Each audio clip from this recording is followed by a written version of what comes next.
Hi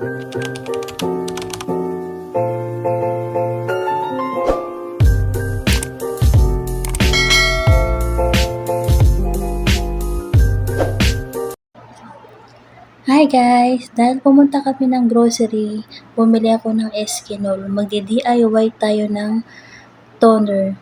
Panglinis sa ating mukha dahil minsan nagkaka-pimples ako. Saka nagkaka-blackheads. Pantanggal to ng mga blackhead, pimples.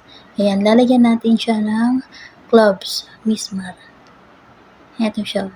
Lalagyan ko siya ng 10 pieces.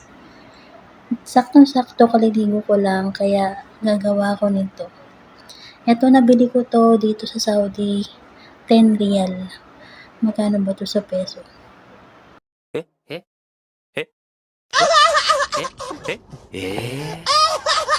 Ayoko ng kumpitin kasi sasakit lang yung ulo ko.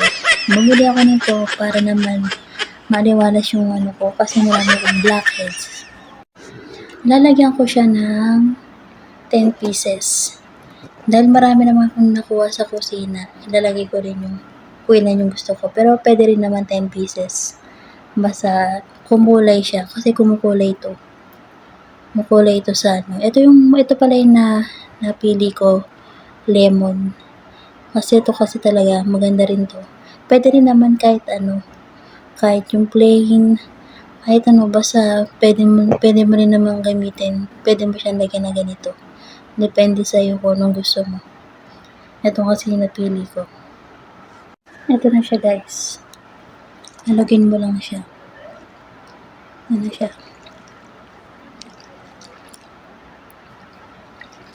Sakto naman to kasi nga bagong ligo. Kaya magpapahid ako nito.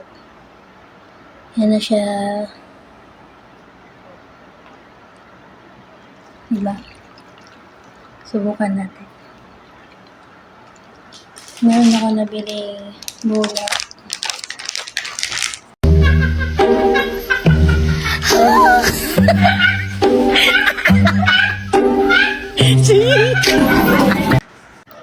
Ito na siya guys. Subukan natin.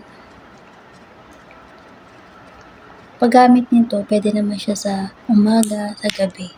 Basta pag nagpapahinga ako, nagpapahid na ako. Ganyan lang siya.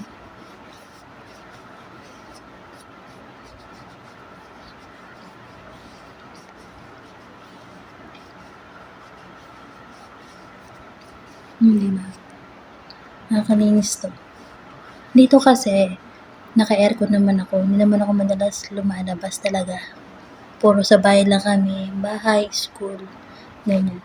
Tapos, pupunta kami ng mall every Friday. Yan.